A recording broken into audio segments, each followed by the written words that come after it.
नमस्कार दोस्तों, बहुत बहुत स्वागत है आप सबका एक बार फिर से हमारे YouTube चैनल एस्ट्रो नॉलेज में। दोस्तों, आज की इस वीडियो में हम एक 43 वर्ष युवक की कुंडली का विश्लेषण करने जा रहे हैं, जिनके एक रिलेटिव ने मुझे इनके बर्थ डिटेल्स शेयर किए हैं और एस्ट्रोलॉजी के माध्यम से ये इनके जीवन से जुड़े हुए कुछ प्रश्नों के उत्तर जानना चाहते हैं। तो निश्चित ही आज इस वीडियो में मैं इनके द्वारा पूछे गए सभी प्रश्नों का उत्तर दूंगा और साथ ही साथ इनकी कुंडली का पूर्ण विश्लेषण भी करूंगा। दोस्तों, इस वीडियो को शुरू करने से पहले हर बार की तरह आप सबसे निवेदन है कि यदि अभी तक आपने हमारे YouTube चैनल एस्ट्रो नॉलेज को सब्सक्राइब नहीं किया है तो आप प्लीज इसे सब्सक्राइब कर दें और बेल आइकन को दबाना ना भूलें। साथ ही साथ दोस्तों, यदि आप सब इसी प्रकार अपनी कुंडली का विश्लेषण करवाना चाहते हैं या फिर मुझसे संपर्क करना चाहते हैं तो स्क्रीन पर फ्लैश हो रहे व्हाट्सएप नंबर के ऊपर आप मुझसे संपर्क कर सकते हैं और ज्यादा जानकारी के लिए आप नीचे डिस्क्रिप्शन बॉक्स को भी चेक कर सकते हैं। चलिए वापस आते हैं इस विश्लेषण के वीडियो के ऊपर और मैं संक्षिप्त में इनके प्रश्नों को आप सभी के समक्ष रख देता हूं। बिजनेस करना चाहते हैं ये और जानना चाहते हैं कि यदि बिजनेस के क्षेत्र में आगे बढ़ते हैं तो इनका भविष्य कैसा रहने वाला है। साथ ही साथ कहते हैं कि अभी लॉकडाउन और कोरोना वायरस की वजह से इनके जॉब में भी परेशानी चल रही है और रेजिग्नेशन संबंधित चीजें भी घटित हो रही हैं। आने वाले फ्यूचर के बारे में जानना चाहते हैं, भाग्य को लेकर के इन्होंने प्रश्न पूछा है और स्वास्थ्य के बारे में भी जानना चाहते हैं।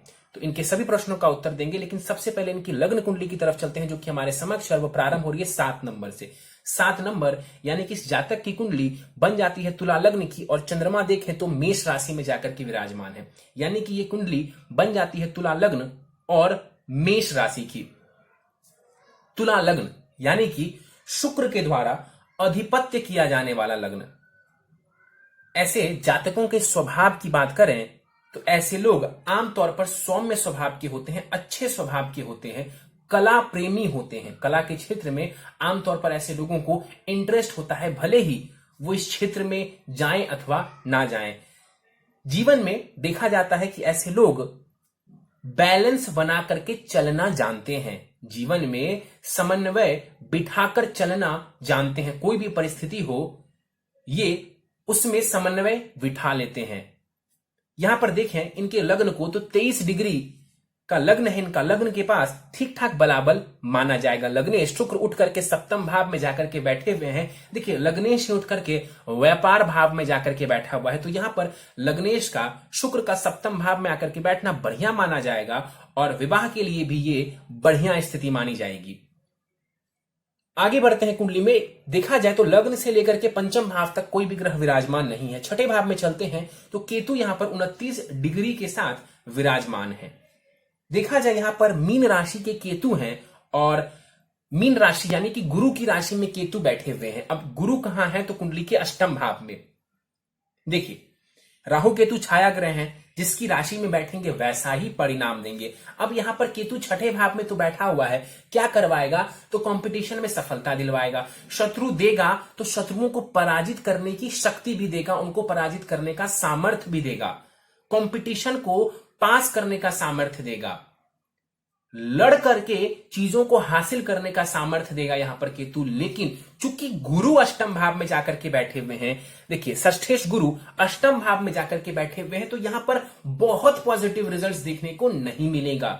कहीं ना कहीं केतु या राहु की दशा अंतर दशा चलती है तो जो मेहनत ये करेंगे या जितनी भी ज्यादा मेहनत करेंगे उस अकॉर्डिंग इनको रिजल्ट देखने को नहीं मिलेगा और शायद इन्हें ये शिकायत रहेगी कि मैं जितनी मेहनत करता हूं वैसा परिणाम मुझे देखने को नहीं मिलता। कई बार इनकी मेहनत व्यर्थ भी चली जाएगी, खास करके राहु और केतु की दशा अंतरदशा में। यहां पर केतु बैठे हुए हैं, स्वास्थ्य का ध्यान रखेंगे। देखिए, राहु केतु बेसिकली क्या है कि अजीबोगरीब टाइप से जो है परिणाम देते हैं। कोई भी स्वास्थ्य की परेशानी अचानक से दे देते हैं, तो उसका ध्यान रखने की आवश्यकता है।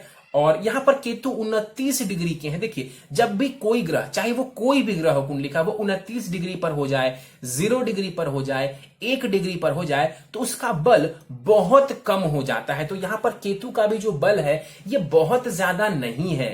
तो केतु चाहे आपके लिए बढ़िया करे या आपके लिए खराब करे, उस अच्छे या खराब करने की जो शक्ति है वो केतु के पास बहुत कम है। इसका मतलब है कि आप कुंडली में बलवान ग्रहों, माफ करिए, जो शुभ ग्रह हैं उसको बलवान करके आप अपने कुंडली के शुभ ग्रहों को बलवान करके लाभ उठा सकते हैं।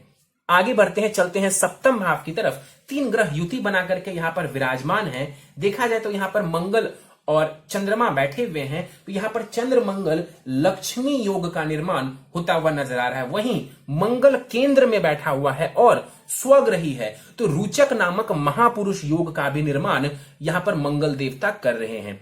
अब देखिए, मंगल यहां पर सप्तमेश है और धनेश है। इस कुंडली में मंगल वैसे तो मारक ग्रह है, वैसे ही नहीं, मुझे कहना चाहिए मारक ग्रह ही है, लेकिन मंगल की प्लेसमेंट बहुत बढ़िया है। मंगल की प्लेसमेंट बहुत बढ़िया है, सप्तमेश है मंगल, सप्तम भाव में ही बैठे हुए हैं, तो वैवाहिक सुखों के लिए भी बढ़िया है। देखिए, जब मंगल सप्तम भाव में बैठते हैं तो कहते हैं कि ये मांगलिक दोष है, लेकिन यहां पर चूंकि मंगल स्वग्रही बैठ गए तो ये कोई दोष नहीं लगाएंगे, वरन ये रोचक महापुरुष योग बना देंगे। ध्यान से सुन लीजिए, दोष नहीं, महापुरुष योग बना देंगे, जो कि आपको सामर्थ्यवान बनाएगा जीवन में मेहनत करने के लिए, जीवन में कुछ बड़ा करने के लिए। सप्तम भाव को हम व्यापार से जोड़कर देखते हैं, सप्तम भाव को हम पार्टनरशिप से जोड़ करके देखते हैं। इन दोनों ही चीजों में मंगल आपको लाभ करवाएंगे। देखिए, मंगल धनेश भी हैं और रोचक महापुरुष योग बना रहे हैं, तो धन के लिए भी यहां पर मंगल आपको लाभ करवाने वाले हैं। 11 डिग्री का मंगल है यहां पर,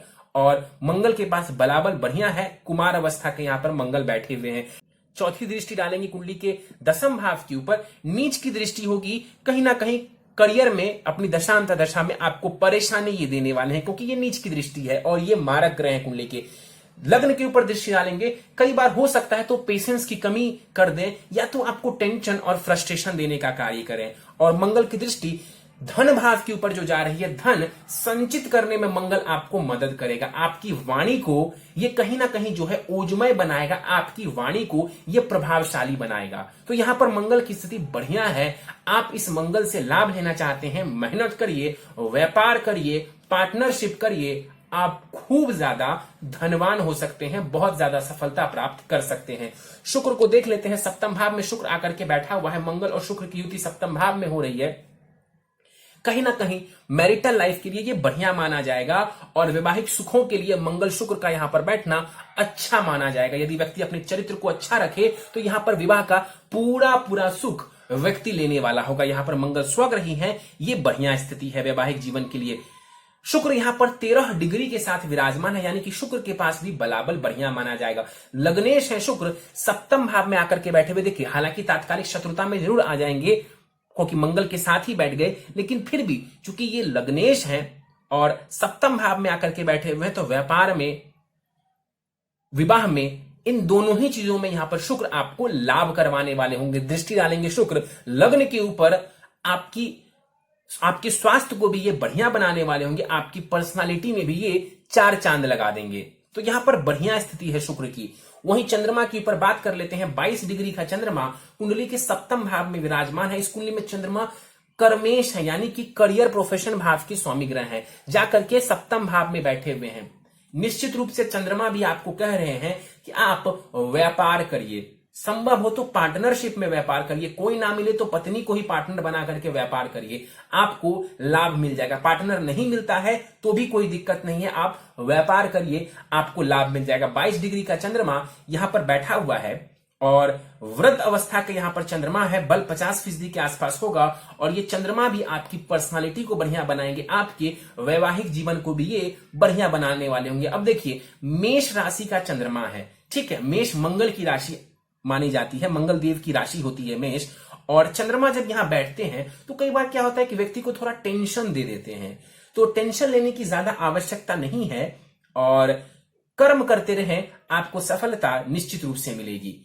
आगे बढ़ जाए, कुंडली के सप्तम भाव की तरफ चले। सूर्य, गुरु और बुध यहां पर युति बना करके अष्टम भाव में विराजमान है। यहां पर सूर्य बुध का बुधादित्य योग बनता हुआ नजर आ रहा है। हालांकि ये अष्टम भाव में है, लेकिन फिर भी यहां पर ये कहेंगे जरूर कि बुधादित्य योग का निर्माण हो रहा है। गुरु यहां पर मैंने ये लिखा नहीं है कि अस्त है, लेकिन मैं आपको बता दूं कि गुरु यहां पर जो है वो अस्त के बैठे हुए हैं। सूर्य की बात कर लेते हैं। 28 डिग्री का सूर्य बाल अवस्था का कुंडली के अष्टम भाव में बैठा हुआ है। देखिए, लाभेश है सूर्य, अष्टम भाव में जाकर के बैठ गए, यानी कि जितना लाभ होना चाहिए उतना लाभ आपको देखने को नहीं मिलता है। चाहे वो कोई सा भी लाभ हो, चाहे वो धन का लाभ हो, जीवन में किसी भी प्रकार की पदोन्नति की बात करें, जैसा लाभ आपको मिलना चाहिए, रिकॉग्निशन जितना मिलना चाहिए, उसमें कहीं ना कहीं थोड़ी बाधा देखने को मिलती है। तो यहां पर उसके पीछे का कारण सूर्य है कि लाभेश जाकर के अष्टम भाव में बैठ रहे हैं। सूर्य दृष्टि डालेंगे धन भाव के ऊपर, धन वगैरह में सूर्य आपको लाभ कमाने वाला होगा, सूर्य आपको लाभ दिलवाने वाला होगा।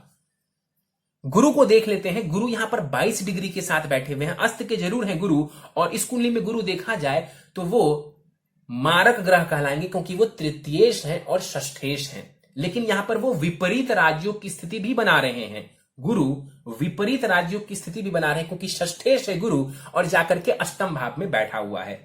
देखिए, गुरु यहां पर अस्त के जरूर है, इसका मतलब है कि दृष्टि का बल उनके पास नहीं माना जाएगा, दृष्टि में बल उनके पास नहीं बचेगा। लेकिन यहां पर गुरु जो बैठे हुए हैं, कहीं ना कहीं देखा जाए तो पेट संबंधित समस्या आपको दे सकते हैं, पेट जनित रोग आपको दे सकते हैं। तो अपने खान पान का विशेष आपको ध्यान रखने की आवश्यकता है। खान पान का ध्यान रखेंगे, आपको लाभ देखने को मिलेगा। और गुरु की दशा चलती है तो गुरु को थोड़ा बेहतर बना देंगे ताकि जो मेहनत आप कर रहे हैं उस मेहनत का आपको फल मिले। क्यों ऐसा कह रहा हूं? क्योंकि मेहनत भाव की स्वामी ग्रह गुरु बनते हैं 8th हाउस अष्टम भाव में जाकर के वो बैठे हुए हैं। तो इसमें क्या होता है कि व्यक्ति मेहनत तो बहुत करता है लेकिन उस अनुसार उसको रिजल्ट नहीं देखने को मिलता, उस अनुसार उसे क्रेडिट नहीं मिलता है। तो गुरु की दशा में स्पेशली जो है, आपको राहु के बाद गुरु की दशा आएगी, उसमें आप गुरु को थोड़ा और बेहतर बना लेंगे।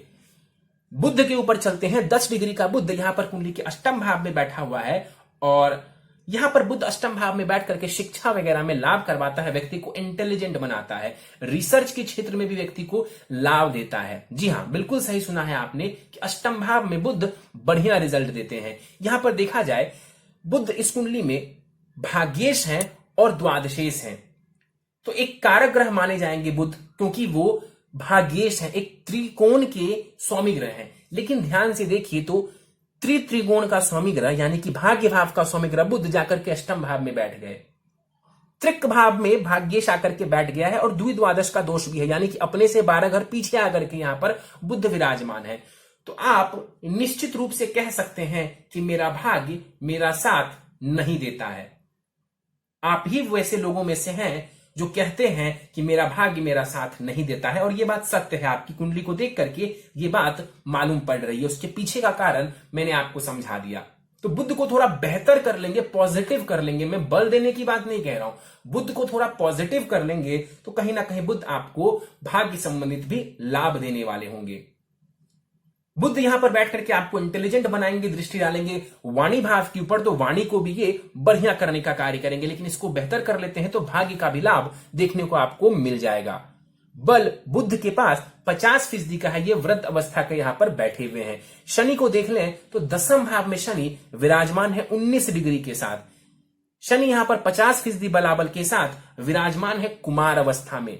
चंद्रमा की राशि में है शनि और तात्कालिक मैत्री में भी है। इस कुंडली का सबसे योग कारक ग्रह यदि कोई है तो वो शनि है। सबसे योग कारक ग्रह क्यों है? क्योंकि वो सुखेश है और वो पंचमेश भी है, यानी कि त्रिकोण और केंद्र दोनों उनको मिला हुआ है, इसलिए वो योग कारक ग्रह कहलाएंगे। जाकर के यहां पर शनि 10th भाव में बैठे हुए हैं, यानी कि पंचम भाव से ये केंद्र त्रिकोण राजयोग बना रहे हैं। तो यहां पर शनि की स्थिति बढ़िया मानी जाएगी। करियर में आप संघर्ष करिए, आप मेहनत करिए, शनि आपको सब कुछ देने वाला होगा, सब कुछ देने वाला होगा ये शनि आपको आपके करियर में, इसमें कहीं कोई दो राय नहीं है। शनि के पास बल भी बढ़िया है, 10 से 20 डिग्री के जब ग्रह होते हैं तो उसके पास बल बढ़िया माना जाता है, वो काफी हद तक बढ़िया रिजल्ट दे जाते हैं। तो यहां पर शनि आपको करियर में लाभ करवाने वाला है। दृष्टि डालेंगे शनिदेव कुंडली के 12वें भाव के ऊपर, खर्चों में कटौती करने का कार्य करेंगे। 4th भाव के ऊपर दृष्टि डाल करके कहीं ना कहीं आपकी सुखों में वृद्धि कर देंगे। मकान सुख, वाहन सुख, प्रॉपर्टी का सुख, ये सब बढ़ा देंगे शनिदेव। और शनि की जो 10th दृष्टि जाएगी वो पड़ेगी कुंडली के 7th भाव के ऊपर। नीच की दृष्टि जरूर है लेकिन फिर भी ये शनि आपको नुकसान नहीं करेंगे क्योंकि योग कारक ग्रह है। लेकिन यहां पर जो शनि की दृष्टि चंद्रमा के ऊपर पड़ रही है ये शुभ नहीं है। शनि की दृष्टि जो चंद्रमा के ऊपर पड़ रही है ये शुभ नहीं है, क्योंकि चंद्रमा मन है और इस चंद्रमा के ऊपर जब राहु शनि जैसे ग्रहों की दृष्टि पड़ती है तो चंद्रमा पीड़ित हो जाते हैं। वैसे भी चंद्रमा मंगल की राशि में कोई खास अच्छा नहीं माना जाता, भले ही मित्र के घर में है, भले ही मित्र के राशि में है लेकिन बहुत अच्छा इसे नहीं माना जाता, और ऊपर से शनि की दृष्टि, इसका मतलब है कहीं ना कहीं ये मन को पीड़ित करेंगे, मन को भटकाने का कार्य करेंगे। तो पॉजिटिव रहे लाइफ में, आपको लाभ मिलेगा।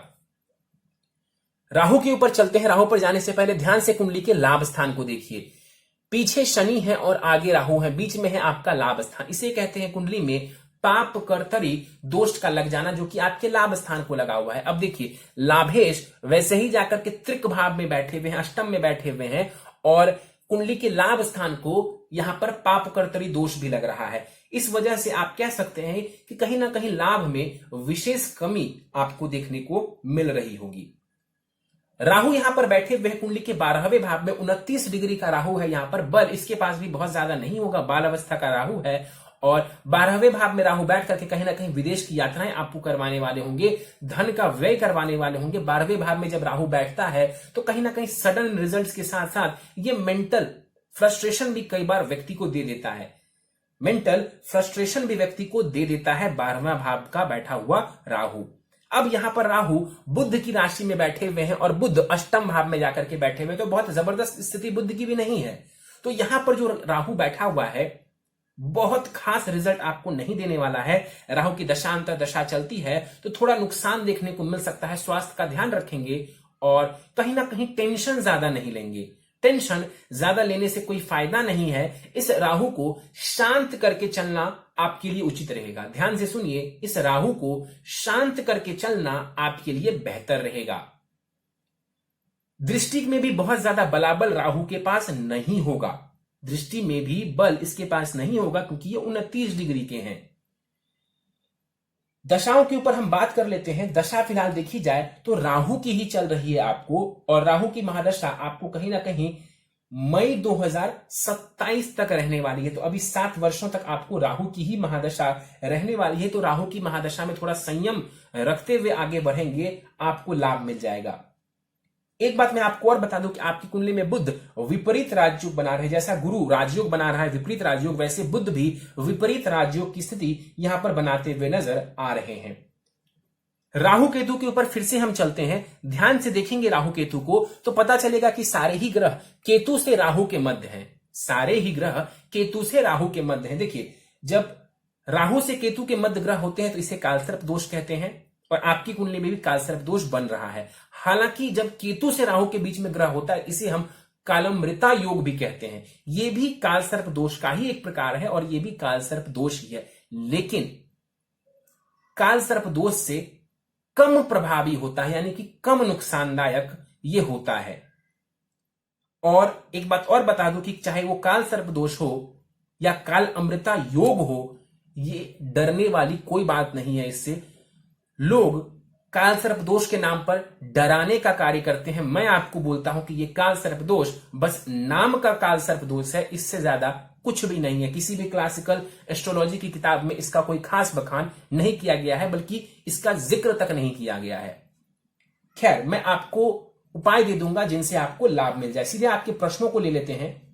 बिजनेस करना कैसा रहेगा? निश्चित रूप से मैंने आपको जैसा बताया है कि आपकी कुंडली बिजनेस करने के लिए बनी है। आपकी कुंडली बिजनेस के लिए परफेक्ट है। देखिए, जॉब का जो हाउस होता है वो होता है कुंडली का छठा भाव। अब आप अपने छठे भाव की स्थिति को देखिए तो केतु यहां पर बैठे हुए हैं। कालसर्प दोष अलग से कुंडली में मौजूद है, और तो और जो षष्ठेष्ठ है गुरु वो अस्त के हैं और अष्टम भाव में जाकर के बैठे हुए हैं। तो ये बहुत जबरदस्त स्थिति नहीं है जॉब करने की। जबकि आपका जो करियर वाला भाव है वो बहुत बलवान है। शनि यहां पर करियर वाले भाव में बैठे हुए हैं, चंद्रमा केंद्र में आकर के बैठे हुए हैं। तो आपका जो करियर प्रोफेशन है वो बढ़िया नजर आ रहा है, लेकिन जो जॉब वाली स्थिति है ना उसमें उतार चढ़ाव नजर आ रहा है। कई बार बताया है, सैकड़ों वीडियोस में बताया है, आप चाहे तो निकाल करके देख लीजिए हमारे चैनल पर, कि जब भी राहु केतु छठे भाव और दसम भाव को प्रभावित करेंगे, करियर में या जॉब में बार बार फेरबदल या उतार चढ़ाव की स्थिति देखने को मिलती है। तो ये आपके साथ भी होगा यदि आप जॉब में रहते हैं। तो आप बिजनेस में स्विच कर सकते हैं। बिजनेस करें तो सबसे बड़ा सवाल उठता है कि किन क्षेत्रों में करें। तो 2 ग्रह, एक है शुक्र और दूसरा है शनि। शुक्र और शनि, इससे जुड़ा हुआ कारोबार आप करिए, आपको लाभ मिलेगा। मैं कुछ बता देता हूं आपको। शुक्र से रिलेटेड कारोबार के बारे में बात करी जाए तो परफ्यूम से जुड़ा हुआ कारोबार, गैजेट्स, जितनी भी ये आजकल टेक्नोलॉजी की चीजें हैं ये भी शुक्र के अंतर्गत आती हैं। कॉस्मेटिक्स, गारमेंट्स, लग्जरियस जितने भी आइटम्स हैं वो सब शुक्र हैं। होटल कारोबार ये भी शुक्र के अंतर्गत आता है। रेस्टोरेंट ये भी शुक्र के अंतर्गत कहीं ना कहीं आ जाता है। शनि की बात कर लेते हैं तो coal, mines, petrol, oil, leather, factory, construction material या कंस्ट्रक्शन रिलेटेड वर्क ये शनि के अंतर्गत आते हैं। तो यदि आप इन चीजों में आगे बढ़ते हैं आपको लाभ देखने को मिलेगा। आप इनसे जुड़ा बिजनेस या कारोबार कर सकते हैं, या कोई भी कारोबार जो शुक्र या शनि से जुड़ा हुआ हो यदि आप करते हैं आपको लाभ मिल जाएगा। अगला प्रश्न है इनका, अभी लॉकडाउन की वजह से जॉब में भी परेशानी चल रही है। देखिए निश्चित रूप से ये जो कोरोना काल है इसमें बहुत सारे लोगों को परेशानियों का सामना करना पड़ा है। आपकी कुंडली जो है वो अलग मान लीजिए, जब कोई विश्व व्यापक परेशानी आती है तो फिर किसी एक व्यक्ति की कुंडली बहुत ज्यादा मायने नहीं रखती है। कई सारे लोग मेरे पास आए इस दौरान जिन्होंने कहा कि मेरी जॉब चली गई और इतनी बड़ी परेशानी आई। मैंने उनकी कुंडली को देखा, छोटी मोटी परेशानी जरूर होती है लेकिन कहीं ना कहीं इसके पीछे का कारण यह है कि ये परिस्थिति पूरी दुनिया के लिए नेगेटिव बनी हुई है। आपकी दशाओं के ऊपर हम बात करें तो राहु में शुक्र की अंतरदशा आपको चल रही है। ये समय बहुत खराब नहीं है आपके लिए, ये समय बहुत खराब नहीं है आपके लिए। तो सब्र रखिए, आपको आने वाले समय में लाभ मिलने वाला है। आगे का समय आपने पूछा है कैसा रहेगा, आगे का समय बढ़िया रहेगा आपके लिए। बिजनेस करिए, आपको लाभ मिलेगा। स्वास्थ्य का थोड़ा ध्यान रखने की आवश्यकता है क्योंकि अभी राहु की महादशा चल रही है, फिर गुरु की महादशा आएगी तो स्वास्थ्य का थोड़ा ध्यान रख लेंगे तो अच्छा रहेगा। और हमेशा याद रखिए कि राहु हो या गुरु हो, इन्हें शांत करके आपको चलना है, इन्हें बल नहीं देना। आपको भाग्य साथ नहीं देता है। मैंने बताया कि बुद्ध की स्थिति बढ़िया ना होने की वजह से भाग्य संबंधित आपको परेशानी है। स्वास्थ्य मेरा कैसा रहेगा, और उम्र को लेकर के भी उन्होंने पूछा। देखिए उम्र की जहां तक बात की जाए तो उम्र को लेकर के कोई परेशानी वाली बात नजर नहीं आती है। और स्वास्थ्य का आपको ध्यान रखना है क्योंकि राहु केतु की अंतरदशा दशा चल रही है आपको फिलहाल, तो इस वजह से स्वास्थ्य का ध्यान रखना है कि अचानक से कोई स्वास्थ्य की परेशानी ना हो, क्योंकि ये रहस्यमयी ग्रह है। अचानक से कोई भी परेशानी व्यक्ति को दे देते हैं। कोई परेशानी ना भी हो तो फिजूल में वहम डाल देते हैं व्यक्ति के मन में कि मुझे कोई परेशानी है। तो इससे आपको बचने की जरूरत है। उपाय कर लेंगे काफी हद तक आपका बचाव हो जाएगा। उपाय पर जाने से पहले आपकी नवमांश कुंडली मेरे समक्ष है। नवमांश कुंडली में ज्यादातर ग्रहों की स्थिति बहुत बढ़िया नजर आ रही है सिवाय मंगल और सूर्य के। वहां पर देखा जाए तो मंगल नीच की राशि में है और सूर्य राहु के साथ ग्रहण दोष बना रहे हैं। इसका मतलब है कहीं ना कहीं लाभ संबंधित परेशानी दोनों ही कुंडलियों में है और कॉन्फिडेंस की भी समस्या देखने को मिल सकती है आपको। और मंगल का वहां पर नीच का होना बहुत अच्छा नहीं माना जाएगा। और गुरु उच्च का है, उसी भाव में गुरु उच्च के हैं तो यह बढ़िया स्थिति है। काफी हद तक गुरु मंगल जनित परेशानियों को खत्म कर देंगे। उपाय के ऊपर सीधे चलते हैं। हर शनिवार शिवलिंग पर अभिषेक करेंगे आप काले तिल मिला करके। हर शनिवार शिवलिंग के ऊपर आपको अभिषेक करना है, दूध जल और उसमें काले तिल मिला दें और शिवलिंग का अभिषेक करेंगे महामृत्युंजय मंत्र से। अगला आपके लिए उपाय है नित्य शिव चालीसा का पाठ करेंगे। राहु के मंत्र का जाप करेंगे। ओम राहवे नमः, इस मंत्र का 108 बार जाप करेंगे। नित्य बजरंग बाण एवं गणेश अथर्व शीर्ष का भी पाठ करेंगे आप। और आखिरी उपाय है आपके लिए, हर बुधवार को मंदिर जाकर के गणेश जी के चरणों में दूर्वा अर्पित करनी है, जिसे हम घास कहते हैं। और एक एक करके आप घास को अर्पित करेंगे, दूर्वा को अर्पित करेंगे और मंत्र बोलेंगे ओम गंग गणपतये नमः। 11 या 21 दूर्वा आप उनके चरणों में अर्पित कर सकते हैं। यदि आप ये उपाय करते हैं तो मैं दावे के साथ कह सकता हूं कि आने वाले समय में आपको बढ़िया लाभ दिख जाएगा। चलिए दोस्तों, ये था इस 43 वर्ष युवक की कुंडली का विश्लेषण। मुझे उम्मीद है कि आपको हमारा यह कुंडली विश्लेषण का वीडियो पसंद आया होगा। यदि आपको हमारा यह विश्लेषण का वीडियो पसंद आया दोस्तों तो आप इसे लाइक करें, शेयर करें। अभी तक आपने हमारा YouTube channel astro knowledge subscribe नहीं किया है तो आप प्लीज इसे सब्सक्राइब कर दें और बेल आइकन को दबाना ना भूलें। साथ ही साथ दोस्तों, यदि आप सब इसी प्रकार अपनी कुंडली का विश्लेषण करवाना चाहते हैं या फिर मुझसे संपर्क करना चाहते हैं तो स्क्रीन पर फ्लैश हो रहे व्हाट्सएप नंबर के ऊपर आप मुझसे संपर्क कर सकते हैं। और ज्यादा जानकारी के लिए आप नीचे डिस्क्रिप्शन बॉक्स को भी चेक कर सकते हैं। इस वीडियो में फिलहाल इतना ही दोस्तों। आप सभी का बहुत बहुत धन्यवाद।